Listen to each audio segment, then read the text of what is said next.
నమస్కారం. చాలామంది స్టూడెంట్స్ ఏవైతే మనం రెగ్యులర్గా ఎపిసోడ్స్ చేస్తూ ఉన్నామో కింద కామెంట్స్ కూడా నేను చదువుతున్నాను సార్. కొంతమంది స్టూడెంట్స్ పెట్టిన కామెంట్స్ అండ్ వాళ్ళతో ఇంటరాక్ట్ అయినప్పుడు వాళ్ళు చెప్పే పాయింట్స్ ఏంటి అంటే, రెగ్యులర్గా ప్రిపేర్ అవుతూ ఉన్నాము, చదువుతూనే ఉన్నాము, బట్ ఎగ్జామ్ దగ్గరికి వెళ్ళేసరికి మర్చిపోతూ ఉన్నాము, ఆ మర్చిపోయిన ఫీల్ వస్తూ ఉంది, గుర్తు రావట్లేదు ఆన్సర్ అని చెప్తూ ఉన్నారు. దేనివల్ల ఈ ప్రాబ్లం పిల్లలు ఫేస్ చేసే అవకాశం ఉంటుంది అంటారు సుధీర్ సార్? ఎక్కువ రోజులు చదువుతున్నాము, ఎక్కువ టైం చదువుతున్నాము, కానీ అందులో ఎంత క్వాలిటీగా చదువుతున్నాము అనేది చాలా ఇంపార్టెంట్ అండి. అంటే కొంతమంది we also come across with lot of people, హౌస్ వైఫ్స్ ఉంటారు, ఇంట్లో పనులు చేసుకుంటూ మధ్యలో చదువుతారు. పాపం వాళ్ళకి చదవాలి అనే కోరిక ఉంది, బట్ చదువుతున్నారు, కానీ పరిస్థితి ఇంట్లో వేరేలా ఉంది. ఎక్స్ సర్వీస్ మెన్ ఉన్నారు, వాళ్ళకి ఫ్యామిలీ ఉంది, పిల్లలు స్కూల్స్ ఇవన్నీ ఉంటున్నాయి, వాళ్ళు వచ్చి చదువుతున్నారు. సో క్వాలిటీ టైం ఎంత? ఫినాన్షియల్ ప్రాబ్లమ్స్ వల్ల హైదరాబాద్లో కోచింగ్ కంప్లీట్ చేసుకొని ఇంటికి వెళ్ళి ప్రాక్టీస్ చేసుకుందామని అనుకుంటారు. ఇంట్లో ప్రాక్టీస్ చేస్తూ ఉంటారు, అమ్మ వచ్చి ఒక పని చెప్తుంది, నాన్న వచ్చి ఇంకో పని చెప్తారు. సో డిస్ట్రాక్షన్స్ ఉన్నాయి, డైవర్షన్స్ ఉంటూ ఉంటాయి. సో ఇవి లేకుండా చూసుకోవాలి. First thing, okay, quality time spend చేయాలి. యూ స్పెండ్ 1 hour, బట్ క్వాలిటీగా స్పెండ్ చేయాలి. రెండోది, మర్చిపోవటం అనేది మానవ సహజం, మీకు నాకు కూడా ఉంటుంది ప్రాబ్లం. సో మనం ఏదైనా మర్చిపోతున్నాము అని అంటే దానిలో నుంచి బయటకు రావాలి అని అంటే రిపీటెడ్గా దాన్ని మనం రివైజ్ చేయాలి. Revision is important. సో ఈ రివిజన్నే రకరకాలుగా చేయొచ్చు. రివిజన్ చేయాలి అని అంటే మళ్ళీ బుక్ తీసి ఫస్ట్ లైన్ నుంచి లాస్ట్ లైన్ దాకా చదవాల్సిన అవసరం లేదు. ఎలా అంటే రివిజన్ ప్రాసెస్ ఎలా ఉంటుంది? ఇప్పుడు మీకు ఒక చాప్టర్ తీసుకుందాము, దానిలో లెట్సే ఒక 10 మోడల్స్ ఉన్నాయి క్వశ్చన్స్. ఫస్ట్ మోడల్ ఏంటి, సెకండ్ మోడల్ ఏంటి, 10 మోడల్స్. ఫస్ట్ మీకు మైండ్లో పిక్చర్ రావాలి. మీకు పిక్చర్ రావాలి అని అంటే మీ చేత్తో మీరు రాయాలి ఫస్ట్. ప్రిపరేషన్ అనేది ఎప్పుడు 3 రకాలండి. ఒకటి మనం వినేది, విన్నవన్నీ గుర్తుండవు, మనకు కూడా అంతే. ఒక 1 year బ్యాక్ మనం ఏదో విన్నాం, కానీ అది మనకి ఇప్పుడు గుర్తుండదు. వినేవన్నీ కూడా గుర్తుండవు, కొన్నే గుర్తుంటాయి. విన్నవి మనం గుర్తుండాలంటే మనం ఏం చేయాలి? మనం ప్రాక్టీస్ చేయాలి, రాయాలి, చేతికి పని చెప్పాలి. మనం ప్రాక్టీస్ చేసిన అన్నీ కూడా మనకి గుర్తుండవు, 90% గుర్తుంటాయి. ఓ 10% ఇది ఏదో చేశాను ఆ టైంలో, ఇదే ఉంటుంది సార్ ఎగ్జామ్ టైంలో, ఏదో చేశాను, నెక్స్ట్ స్టెప్ ఏంటో నాకు గుర్తు రావట్లేదు అని అనిపిస్తుంది. ఈ స్టేజ్ దాటాలి అని అంటే మాట్లాడాలి, మనం వేరే వాళ్ళకి చెప్పాలి. అది ఒక చాప్టర్ కాంపౌండ్ ఇంట్రెస్ట్, ఇందులో 10 రకాల మోడల్స్ ఉన్నాయి. ఫస్ట్ మెథడ్ ఇది, మోడల్ ఇది, రెండో మోడల్ ఇది, మూడో మోడల్ ఇది, ఇది 10 మోడల్స్. ఇందులో ఇలాంటి క్వశ్చన్లు వస్తాయి, వీటిని ఇలా సాల్వ్ చేయాలి అని మీరు ఇంకొక పర్సన్కి చెప్పండి, ఎక్స్ప్లెయిన్ చేయండి. మీ నోట్లో నుంచి బయటకు వచ్చిన ప్రతి అక్షరము మీకు గుర్తుంటుంది. ఇది ఫైనల్ స్టేజ్ ఆఫ్ ప్రిపరేషన్. ఎప్పుడైతే మీరు పక్కన వాళ్ళకి మీరు సొంతగా చెప్తారో అవి మీ మైండ్లో అట్లా ప్రింట్ అయి ఉండిపోతాయి, అంతే. నెక్స్ట్, ఎగ్జామినేషన్ హాల్కి వెళ్ళే ముందు నేను ఇవాళ ఎగ్జామ్లో ఎటువంటి పరిస్థితుల్లో 80% మార్క్స్ తెచ్చుకోవాల్సిందే, 100కి 80 మార్కులు నేను రాసి రావాల్సిందే అనే మైండ్ సెట్ తోటి వెళ్తారు, విచ్ ఈస్ కంప్లీట్లీ రాంగ్. దీన్ని డిఫరెంట్ స్ట్రాటజీతో వెళ్ళాలి.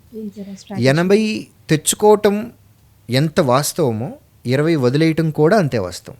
100 క్వశ్చన్లు ఎగ్జామ్ ఉంది, మనకి 80 మార్కులు రావాలి అని అనుకుంటున్నాం. 80 రావటం అన్నా 20 వదిలేయటం అన్నా రెండు ఒకటే. ఎగ్జామ్కి వెళ్ళేటప్పుడు ఇవాళ నేను ఎటువంటి పరిస్థితుల్లో 80 మార్కులు తెచ్చుకోవాల్సిందే అని వెళ్ళాం. ఫస్ట్ క్వశ్చన్ చూసాం, మనం ప్రిపేర్ అయిన దానిలో నుంచి రాలా, అది కొత్త క్వశ్చన్ వచ్చింది, మైండ్ డిస్టర్బ్ అవుతుంది. రెండో క్వశ్చన్కి వెళ్ళాం, లెందీగా వచ్చింది, కానీ మనం చేయగలిగింది, బట్ లెందీగా ఉంది. మేము ప్రిపరేషన్లో లెందీ క్వశ్చన్స్ని టైం ఎక్కువ పడుతుందంటే వదిలేయండి అని అంటాం, ఫోర్స్ఫుల్గా వదిలేయాల్సింది. థర్డ్ దగ్గరికి వెళ్ళాం, ఫస్ట్ 2 క్వశ్చన్స్ దగ్గర ఉన్నటువంటి మన నెగిటివిటీ థర్డ్ క్వశ్చన్ దగ్గర క్యారీ అయిపోయింది ఆల్రెడీ. అది నిజంగా మనకు వచ్చేదైనా సరే మైండ్ తొందరగా ఆన్సర్ తీసుకురా, ప్రెషర్ ఉంటుంది చాలా.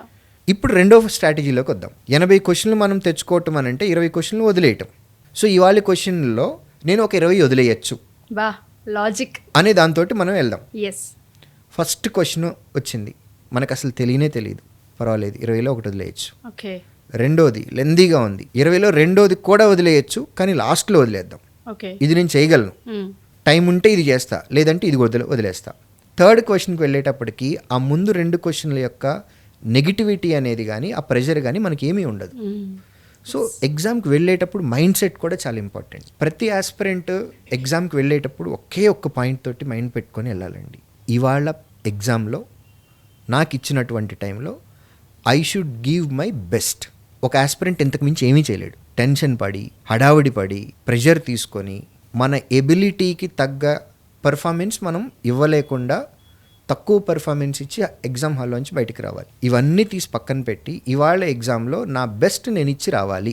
ఇది ఒక్కటే మైండ్లో పెట్టుకోవాలి. ప్రతి ఎగ్జామ్ని అప్రోచ్ అయ్యేటప్పుడు ఒక స్ట్రాటజీ ఉంటుంది. ఎగ్జామ్ టు ఎగ్జామ్ అది మారుతూ ఉంటుంది. అది మేము చెప్తూ ఉంటాం ముందు నుంచి. ఆ స్ట్రాటజీని యాజ్ ఇట్ ఈస్గా ఫాలో అయ్యి రండి. బయటకు వచ్చిన తర్వాత ఒక చాలా హ్యాపీనెస్ తోటి బయటకు వస్తామండి. ఐ ఆల్సో ఎక్స్పీరియన్స్ నేను ప్రిపరేషన్ టైంలో. అంటే నా బెస్ట్ నేను ఎగ్జామ్లో వచ్చి బయటకు వచ్చిన రోజున I never bothered about my result. గ్యారెంటీగా నా పేరు ఉంటుంది. ఆ కాన్ఫిడెన్స్ ఒకవేళ రాకపోయినా పర్లేదు, ఇదే పెర్ఫార్మెన్స్ ఇంకొక దగ్గర ఇస్తే అక్కడ గ్యారెంటీగా ఉద్యోగం వస్తుంది. What I should try to do is giving my best. ప్రతి ఆస్పిరెంట్ కూడా అదే చేయగలరు. వాళ్ళ బెస్ట్ ఇచ్చి రావాలి. ఇంకా అంతకుమించి వాళ్ళు ఏం చేయగలరు. నేను ఈ క్వశ్చన్ని ఇలా చేసి ఉంటే బాగుండేదే మాటలొద్దు, అలాంటివి రాకూడదు. మీ బెస్ట్ మీరు ఇచ్చి రండి. ఆ బెస్ట్ ఇచ్చి రావడానికి ముందు చాలా ప్రిపరేషన్ ఉంటుంది. సబ్జెక్ట్ నాలెడ్జ్ ఎవ్రీ డే పెంచుకోవాలి. మనం మిస్టేక్స్ చేస్తూ ఉంటాం మనుషులం కాబట్టి. ఒకసారి చేసిన మిస్టేక్ని మళ్ళీ రెండోసారి చేయకుండా మనం ప్రాక్టీస్ చేయాలి. మర్చిపోతున్నాము, రిపీటెడ్గా వాటిని రివిజన్ చేసుకోవాలి. Short notes రాసుకుందాం.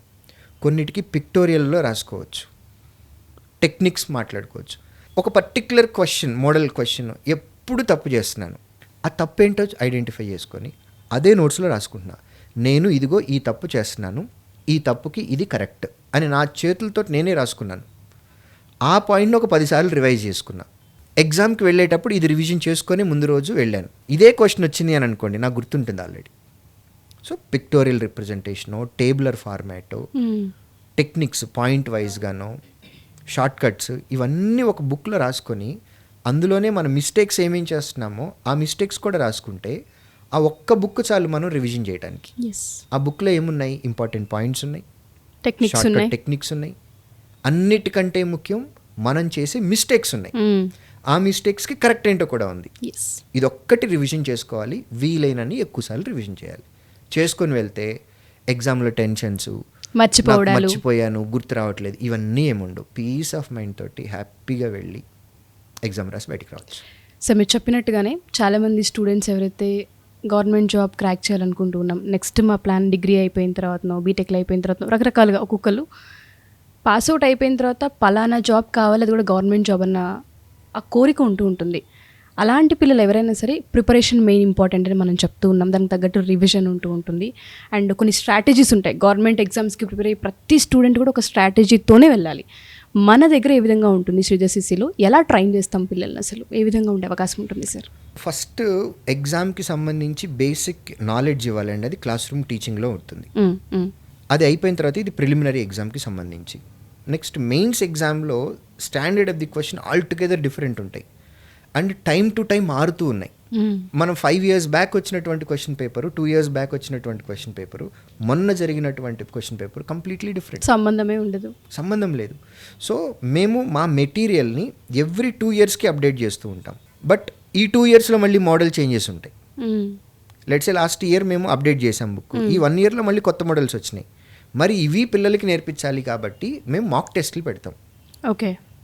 లేటెస్ట్ మోడల్స్, మార్కెట్లో జరుగుతున్నటువంటి చేంజెస్ ఏవైతే ఉన్నాయో అవన్నీ కూడా మోడల్ టెస్ట్లో పెడతాం. సో వాటికి అనుగుణంగానే ఉంటుంది ఇక్కడ మొత్తం ట్రైనింగ్ 100%. ఇక్కడ మీరు ఒక 100 ఎగ్జామ్లు రాసి మీరు ఎగ్జామ్కి వెళ్తే you feel that it is a 101 exam that you are writing. Subject knowledge classroom టీచింగ్లో ఇస్తాము. ఆ మెటీరియల్ ఎవ్రీ 2 yearsకి అప్డేట్ చేస్తున్నాము. మెయిన్స్కి సపరేట్గా క్లాసెస్ పెట్టి మెయిన్స్ ప్రిపరేషన్ చేస్తాము. ఇంటర్వ్యూ ప్రిపరేషన్స్ ఉంటాయి. తర్వాత ఎవ్రీడే మాక్ ఎగ్జామ్ పెడుతూ ఉంటాము. ఎవ్రీడే ఉంటుంది? ఎవ్రీడే మాక్ ఎగ్జామ్ ఉంటుందండి. ఆ పెట్టిన ఎగ్జామ్కి ఎక్స్ప్లెనేషన్స్ కూడా పెడతాం.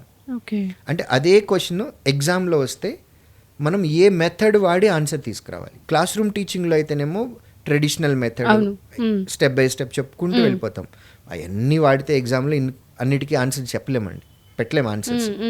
సో ఎగ్జామ్లో క్వశ్చన్ వచ్చినప్పుడు మనం ఏ టెక్నిక్ వాడాలి, ఏ షార్ట్ కట్ వాడాలి, ఏ లాజిక్ వాడాలి, ఇవి పేపర్ ఎక్స్ప్లెనేషన్లో చెప్తాం. That is actually useful for student. అక్కడ వాళ్ళు చేంజెస్ చేసుకోవాలి, ఇంప్రూవ్ చేసుకోవాలి. సో ఇలా చేసుకుని ప్రిపరేషన్ కనుక కంటిన్యూ చేస్తే ఇక్కడే ఒక 100 ఎగ్జాములు రాస్తాం. We make sure that we conduct 100 exams for every test. Okay. ప్రతి నోటిఫికేషన్కి పెట్టేలానే చేస్తాం. 100 కాకపోయినా మినిమం 50 అయితే గ్యారంటీ ఉంటాయి. అంటే చిన్న చిన్న నోటిఫికేషన్స్ ఉంటాయండి, వాటికి 50 అయినా సరే పెడతాం. ఓకే. ఇందులో వచ్చే మోడల్స్ అందులో ఉంటాయి, అంతవరకు గ్యారంటీ ఫర్ షూర్.